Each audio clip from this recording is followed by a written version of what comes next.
السلام علیکم everyone, welcome to my channel study zone. جیسے کہ پریویس لیکچر میں ہم نے چیپٹر نمبر 1 کی عبارت نمبر 5 اور 6 کی، اب ہم 6 اور 7 کریں گے۔ یہ ہے ہمارے پاس عبارت نمبر 6، اس کی ریڈنگ کرتے ہیں۔ غرض ایک ایسی شخصی زندگی جو ہر تایا زندگی اور حالت زندگی انسانی کے مختلف مظاہر اور ہر قسم کے صحیح جذبات اور کامل اخلاق کا مجموعہ ہو، صرف محمد صلی اللہ علیہ وآلہ وسلم کی سیرت ہے۔ اگر دولت مند ہو تو مکے کے تاجر اور بحرین کے خزینہ دار کی تقلید کرو، اگر غریب ہو تو شعیب ابی طالب میں محصور اور مدینے کے مہمان کی کیفیت سنو، اگر بادشاہ ہو تو سلطان عرب کا حال پوچھو، اگر رعایا ہو تو قریش کے محکوم کو ایک نظر دیکھو، اگر فاتح ہو تو بدحورین کے سپہ سالار پر نگاہ ڈالو، اگر رعایا ہو تو اگر تم نے شکست کھائی ہے تو معرکہ احد سے عبرت حاصل کرو، اگر تم استاد اور معلم ہو تو صفا کی درس گاہ کے معلم قدوس کو دیکھو، اگر شاگرد ہو تو روح العالمین کے سامنے بیٹھے والے پر نظر ڈالو، اگر اغوث اور ناصح ہو تو مسجد مدینہ کے ممبر پر کھڑے ہونے والے کی بات سنو۔ اس کا سیاق و سباق ریڈ کرتے ہیں۔ زیر تشریح عبارت سے پہلے مصنف لکھتے ہیں کہ اس دنیا کی بنیاد اختلاف عمل پر ہے، باہمی تعاون، مختلف پیشوں اور کاموں ہی کے ذریعے سے یہ دنیا چل رہی ہے۔ اس میں بادشاہ، رئیس، حاکم، محکوم، قاضی، سپہ سالار، افسر، امام و پیشوا سبھی شامل ہیں، اور تمام اصناف کو اپنی اپنی زندگی کے لیے عملی مجسمے اور نمونے کی ضرورت ہے۔ اسلام ان تمام انسانوں کو سنت نبی صلی اللہ علیہ وآلہ وسلم کے اتباع کی دعوت دیتا ہے۔ زیر تشریح عبارت کے بعد مصنف کہتے ہیں کہ ایسی کامل جامع ہستی جو زندگی کے ہر موڑ اور ہر لمحے پر رہنمائی کر سکے، صرف آپ صلی اللہ علیہ وآلہ وسلم کی ہستی ہے۔ آپ صلی اللہ علیہ وآلہ وسلم کی تربیت یافتہ صحابہ کرام کا مقصد زندگی دنیا کی درستگی، خلق کی ہمدردی، خدا کے نام کی عظمت اور حق کی ترقی تھا، اور اس کے سوا کوئی چیز پیش نظر نہ تھی۔ اب اس کی تشریح کرتے ہیں۔ زیر تشریح عبارت میں سید سلمان ندوی کہتے ہیں کہ دنیا کے تمام لوگوں میں سے کوئی شخص ایسی جو جس کی زندگی تمام انسانی گروہوں اور طبقات کے لیے مکمل نمونہ ہو، اور تمام انسانی طبقوں کی ہر لحاظ اور ہر پہلو سے مکمل رہنمائی اور رہبری کا فریضہ سرانجام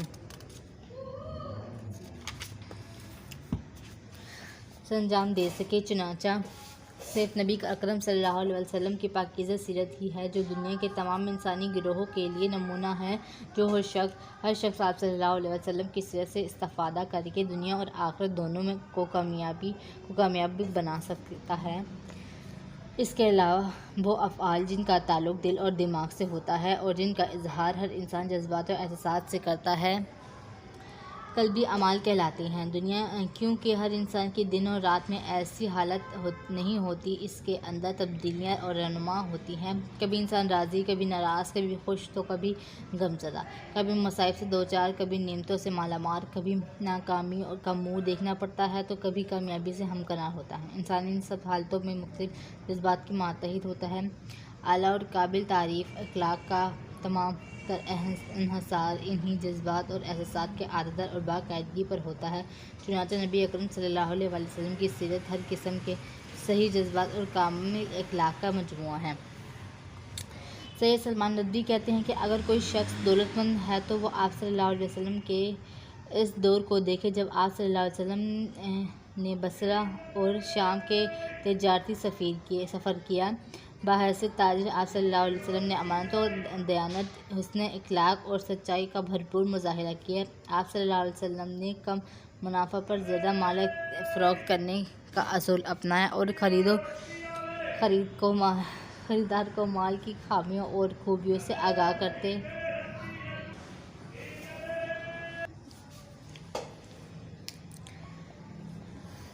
آپ صلی اللہ علیہ وسلم کا فرمان مبارک ہے، خرید و فروخت میں قسم کھانے سے باز رہو، وہ مال تو بکوا دیتی ہے مگر پھر اسے مٹا دیتی ہے۔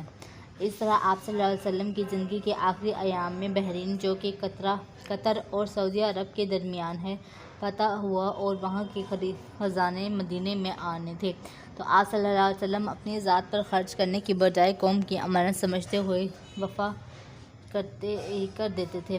اگر کوئی غریب شخص ہے تو آپ صلی اللہ علیہ وسلم اس کے درد کو دیکھتے۔ جب آپ صلی اللہ علیہ وسلم قریش مکہ شیب ابی میں 3 سال تک محصور کر دیا گیا تو پانی کی مشکوں کا چمڑا کھا کر گزارا کرنا پڑا، اور ایسے مشکل اور کٹھن مراحل میں آپ صلی اللہ علیہ وسلم نے کمال صبر سے کام لیا۔ اس طرح کی حالت اس وقت تھی جب آپ صلی اللہ علیہ وسلم نے مکہ مدینہ کی طرف ہجرت فرمائی اور مدینہ میں انتہائی غریب صحابی حضرت ایوب انصاری کی مہمانی اختیار کی۔ زندگی کا یہ پہلو غریب اور مہاجر دونوں کے لیے نمونہ ہے۔ اگر کوئی بادشاہ ہے تو غریب کے تاجدار کا حال پڑھے کہ آپ صلی اللہ علیہ وسلم نے کن اصولوں کو اپنایا۔ آپ صلی اللہ علیہ وسلم نے 10 سال کی قلیل مدت میں عرب کی تاجداری حاصل کی اور اپنی جانی دشمنوں کے جن کی وجہ سے مکہ سے ہجرت کرنا پڑی کے لیے عام معافی کا اعلان فرما دیا، اور حکمرانی کے وہ اصول واضح کیے جو رہتی دنیا تک کے لیے مشعل راہ ہیں۔ یہ تھا ہمارے پاس عبارت نمبر 6، یہ بھی موسٹلی پیپرز میں آتی ہے۔ نیکسٹ ہے ہمارے پاس عبارت نمبر 7، غرض تم عبارت نمبر 7 ہے، غرض تم کوئی بھی ہو اور کسی بھی حالت میں ہو تو تمہاری زندگی کے لیے نمونہ، تمہاری صحت کی درستی و اصلاح کے لیے سامان، تمہارے ظلمت خانہ کے لیے ہدایت کا چراغ اور رہنمائی کا نور محمد صلی اللہ علیہ وسلم کی جامعیت کبریٰ کے خزانے میں ہر وقت اور ہمہ دم مل سکتا ہے۔ اس لیے طبقہ انسانی کے ہر طالب علم اور نور ایمانی نے ہر متلاشی کے لیے صرف رسول اللہ صلی اللہ علیہ وسلم کی سیرت ہدایت کا نمونہ اور نجات کا ذریعہ ہے۔ اس کا سیاق و سباق کرتے ہیں۔ زیر تشریح عبارت سے پہلے مصنف لکھتے ہیں کہ اس دنیا کی بنیاد اختلاف عمل پر ہے، باہمی تعاون اور مختلف پیشوں اور کاموں ہی کے ذریعے سے یہ دنیا چل رہی ہے۔ اس میں بادشاہ، رئیس، حاکم، محکوم، قاضی، سپہ سالار، افسر، امام، پیشوا سبھی شامل ہیں، اور تمام اصناف کو اپنی اپنی زندگی کے لیے عملی مجسمے اور نمونے کی ضرورت ہے۔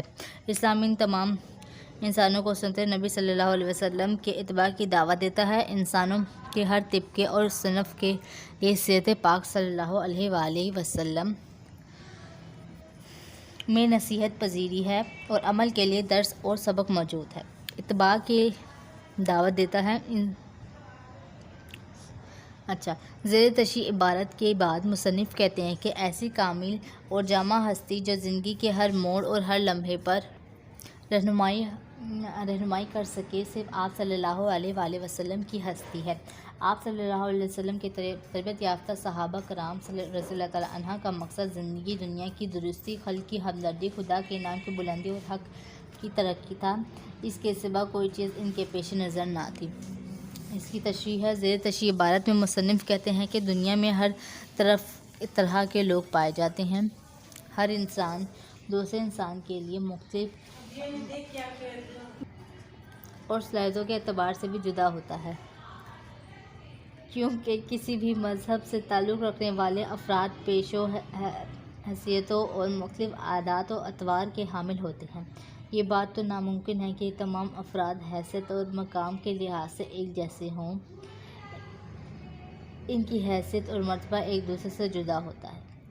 اس کائنات کا سارا نظام کاموں کے مختلف ہونے کے اصول پر چل رہا ہے۔ تقریباً ہر انسان ایک دوسرے کی مدد اور تعاون کا محتاج ہے۔ لوگ اپنے اپنے فرائض کی انجام دہی کے لیے دوسرے کے تعاون کے محتاج ہوتے ہیں۔ اسی میں معاشرتی بقا کا راز منحصر ہے۔ چنانچہ سید سلمان ندوی فرماتے ہیں کہ دنیا میں ہر قسم کے انسان کو اپنی زندگی گزارنے کے لیے عملی نمونے کی ضرورت ہے، اور نبی اکرم صلی اللہ علیہ وآلہ وسلم کی سیرت پاک ہر گروہ کے لیے کامل نمونہ ہے۔ دنیا میں ہر انسان، چاہے اس کا تعلق کسی بھی ملک سے ہو، وہ آپ صلی اللہ علیہ وسلم کی زندگی کو نمونہ بنا کر کامیاب زندگی گزار سکتا ہے۔ ہر انسان جذبات اور احساسات کی کسی بھی کیفیت میں ہو، آپ صلی اللہ علیہ وسلم کی زندگی کو نمونہ بنا کر اعتدال اور توازن پیدا کر سکتا ہے۔ ہر طبقے اور گروہ سے تعلق رکھنے والا انسان آپ صلی اللہ علیہ وسلم کی پاکیزہ سیرت کو نمونہ بنا کر اپنے سیرت و کردار کو قابل رشک بنا سکتا ہے۔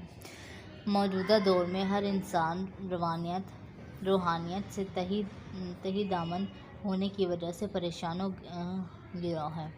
ہر گھر مصنوعی روشنیوں سے جگمگا رہا ہے، لیکن برکتوں اور رحمتوں سے خالی ہے اور آرام و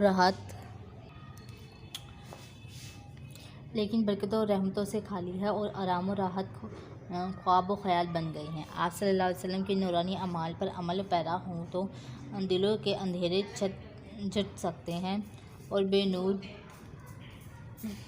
بے سکون گھروں کی فضا کا علاج آپ صلی اللہ علیہ وسلم کے اعمال اپنانے میں ہے۔